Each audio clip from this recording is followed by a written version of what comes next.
안녕하세요. 미스터 위버맨입니다. 지난 영상에서는 인수공통 감염병의 발생 원인이 야생동물 서식지를 파괴한 인류 문명에 있음을 살펴보았습니다.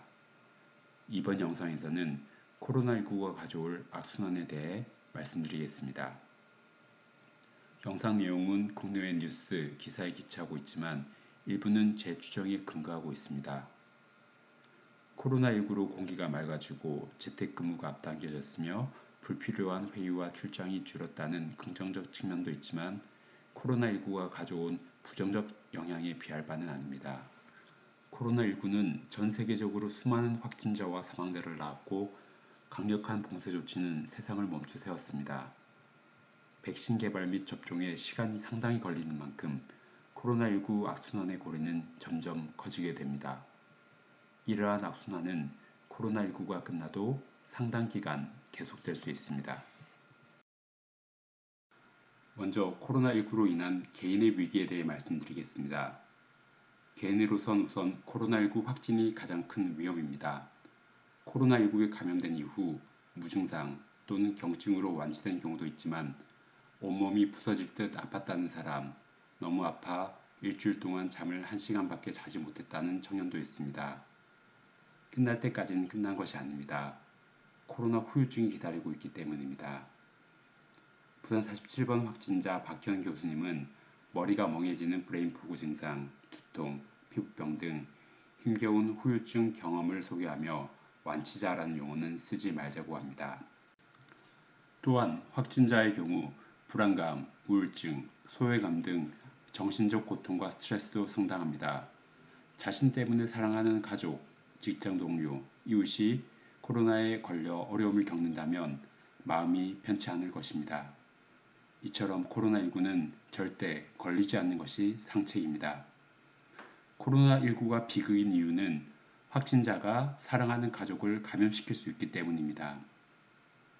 가족은 가장 신뢰하는 생활 공동체입니다. 당신은 혹시 집에서도 마스크를 쓰고 있습니까? 당신은 혹시 집에서도 사회적 거리 두기를 하십니까? 아닐 겁니다. 그래서 가족 간 감염 확률이 훨씬 높을 수밖에 없습니다. 정은경 질병예방청장이 공동저자로 참여한 한 논문에서 가족을 통한 코로나 전파는 그렇지 않은 경우보다 무려 6배 높은 전파 확률을 보인다고 합니다. 코로나19는 무증상 감염이 가능하기에 가족 간 감염은 예방이 매우 어렵습니다. 나 때문에 가족이 코로나19에 걸려 힘들어한다면 어떻겠습니까? 이는 비극입니다. 건강한 젊은 세대는 자신은 물론 함께 사는 가족을 위해 코로나 감염을 더 조심해야 하는 것입니다. 코로나19로 사회가 멈추었습니다. 전 세계는 대봉쇄 정책으로 사상 유례 없는 경기 침체를 맞고 있습니다. 현재 금융시장은 막대한 유동성 공급으로 버티고 있지만 실물 경제는 이와 다릅니다. 우리나라 2020년 6월 실업률은 IMF 이후인 1999년 이후 6월 기준 가장 높았다고 합니다. 자영업자들은 손님이 없는데 임대료 등 고정비는 계속 나가 벼랑 끝으로 내몰리고 코로나19로 직격탄을 맞은 여행업계를 살펴봐도 중소형 여행사는 물론 대형 여행사들까지 경영난을 겪고 있습니다. 제조업의 경우에도 밑에 있는 하청업체부터 도미노처럼 도산이 가속화되고 있습니다. 기존 직원들을 감원하는 현 상황에서 청년 취업은 고시 합격보다 더 어렵습니다. 그렇기 때문에 청년들은 더욱더 공무원 임용시험, 공기업 취직시험을 위해 노량진으로 몰리게 됩니다. 기성세대는 더 이상 청년에게 도전정신, 패기와 열정, 혁신적 창업을 권유할 자격이 없습니다. 이러한 일자리 문제는 곧 생계의 문제로 더 나아가 생존권 문제로 연결됩니다. 최근 코로나19 휴직 상태에서 항공사 승무원이 안타까운 선택을 하였다고 합니다. 고인의 명복을 빌며 고인이 사회에 보낸 메시지를 결코 가벼이 여기지 않겠습니다. 다음으로 코로나19가 가져온 기업의 위기입니다.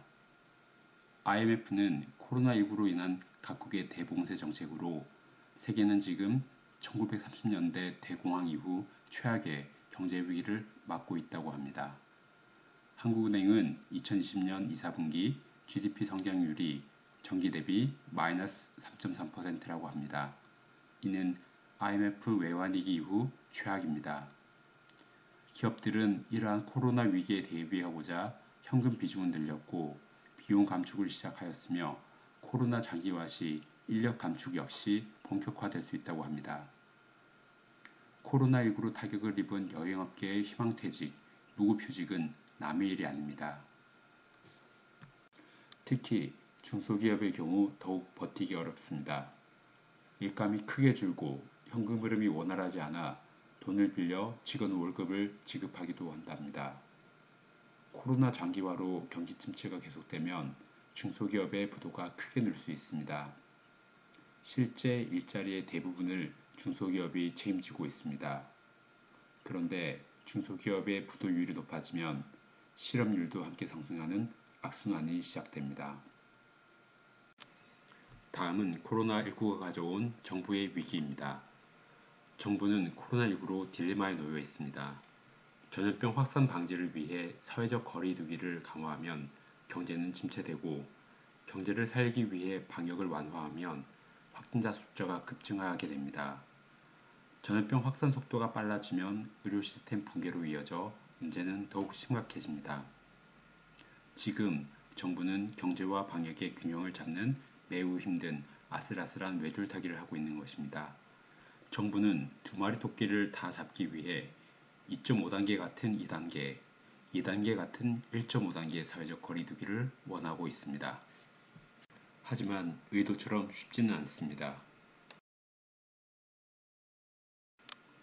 정부는 코로나19로 침체된 경기 부양을 위한 확장적 재정 정책을 펴고 있습니다. 정부는 몇 차례 추경 편성을 통해 시민들에게 재난지원금을 지급하였습니다. 정부 입장에서는 최선을 다해 가능한 한 많은 혜택이 돌아가도록 재난지원금 제도를 마련하였습니다. 그렇지만 정작 생계로 고통받는 시민 입장에서는 많이 아쉽습니다. 마치 언발의 오줌 누기처럼 느껴지기 때문입니다. 전염병으로 정부 역할이 커지고 돈 쓸 곳이 많아지자 정부는 증세 카드를 만지고 있습니다. 또한 정부는 국채 발행을 통해 재원을 마련할 수도 있습니다. 다만 부채 비율 급증을 조심해야 합니다. 기획재정부에 따르면 2010년 국가 채무는 약 847조 원인데 그 증가 속도가 빠릅니다. 부채 비율이 높아지면 국가 신용 등급이 떨어지고 경제에 악영향을 줄 수 있어 조심해야 합니다. 부채 비율을 높여 경기를 살릴 수 있다면 다행이나 봉쇄 상황에서 돈만 푼다고 경기는 회복되지 않습니다. 정부는 돈을 뿌리는 정책보다는 소중한 세금을 적재적소에 스마트하게 사용해야 할 것입니다. 정부는 효과적 방역을 위해 마스크 쓰기를 의무화하였습니다. 이제 사회적 거리두기를 5단계로 세분화하여 실시하고 있습니다. 방역 지침을 위반한 경우 등에는 집합 금지 명령을 내림으로써 위험을 적극적으로 관리하고 있습니다. 그런데 문제는 기간입니다. 코로나가 길어지다 보니 피로도가 누적되고 특히 사회적 거리두기 강화는 일자리와 생계 위기로 연결됩니다. 해외 사례를 살펴보겠습니다. 일부 시민들은 생계의 어려움을 호소하며 거리로 뛰쳐나오지만 정부는 공공의 안녕과 질서를 지킨다는 명목으로 거리로 나온 시민들을 진압하게 됩니다.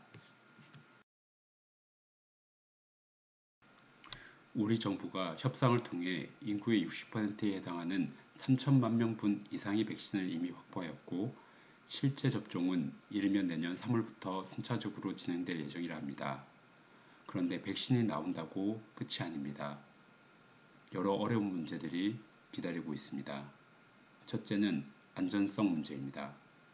독감 백신 사망 사례에서 보듯이 사망자가 나오면 시민들은 백신을 신뢰하지 못할 수 있습니다. 이때 전문가의 과학적 데이터에 근거한 투명하고 정확한 정보를 제공하려는 정부의 태도가 무엇보다 중요합니다. 둘째, 누구부터 백신을 접종할 것인지에 대한 백신의 분배 문제입니다.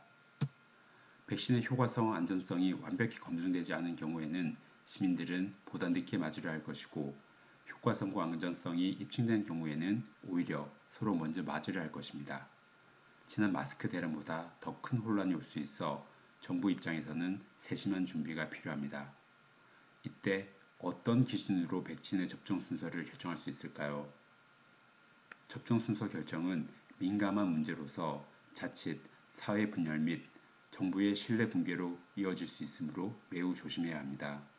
지난 공공의료기관 독감 백신 유출 사건과 같은 사건이 반복되지 않기를 바라겠습니다. 마지막으로 코로나19가 가져온 사회 위기에 대해 말씀드리겠습니다. 코로나19는 이것이 정치 이슈화될 경우 사태가 더욱 악화될 수 있습니다. 전염병이 전염병 그 자체가 아닌 정치 이슈를 변질할 경우 매우 위험해지는 것입니다. 전염병은 과학적 근거와 전문가 견해에 따라 대응할 때 가장 효과적입니다.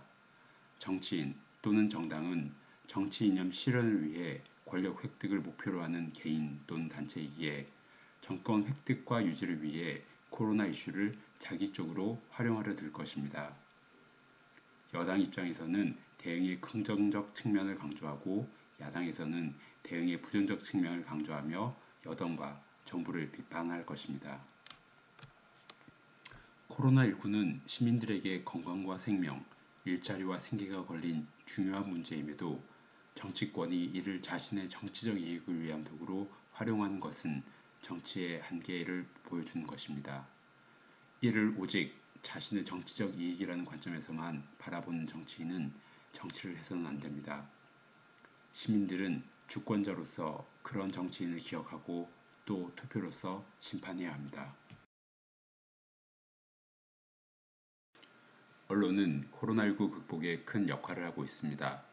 전문가의 견해를 쉽게 전달하여 시민들 개개인이 보다 올바른 선택을 할 수 있도록 돕습니다. 하지만 일부 언론은 그렇지 못합니다. 언론 권력을 앞세워 자신의 입맛에 맞게 여론을 형성하거나 코로나19와 관련 있는 깊이 있는 기사보다 잘 팔릴 만한 기사들만 쏟아냅니다. 언론이 자본주의 사회에서 광고나 독자들 반응에 따라 움직이는 것은 비난할 수 없습니다. 다만 언론이 돈과 권력만을 쫓게 되면 더 이상 언론이 아닙니다. 시민들이 똑똑해져 언론의 생리와 기사를 곱씹어보는 능력을 기르는 것이 꼭 필요합니다.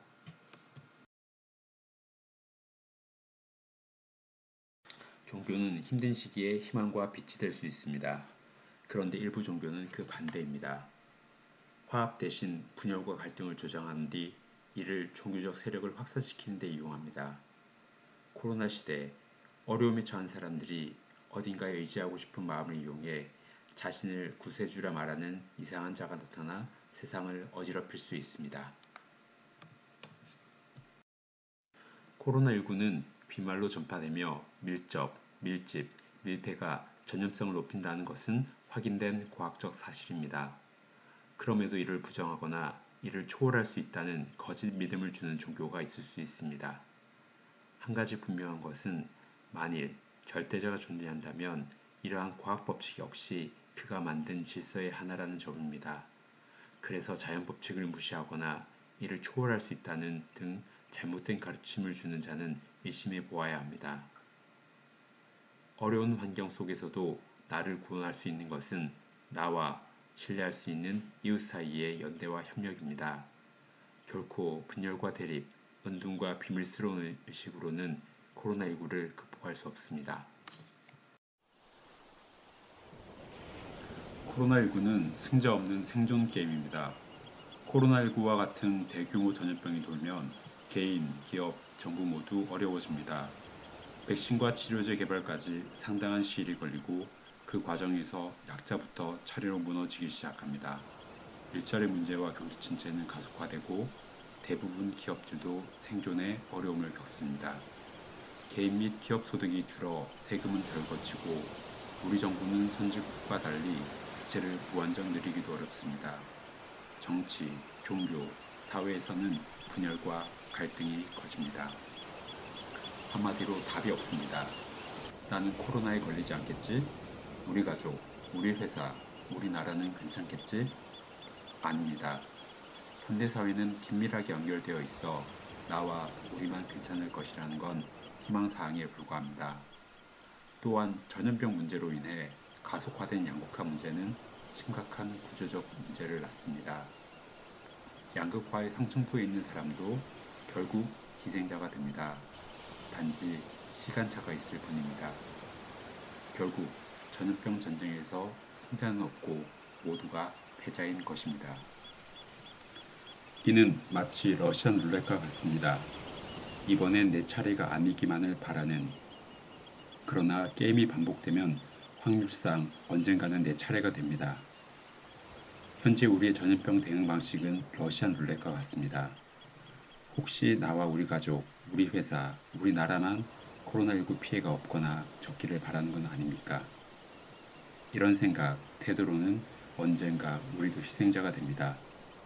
우리는 더 크게 보고 더 크게 생각하고 더 크게 행동해야 합니다. 그래야 살 수 있습니다. 왜 러시안 룰렛 게임장을 나올 생각을 하지 않습니까? 왜 확률을 거스르며 자신의 운명을 단지 운에 맡겨두려 합니까?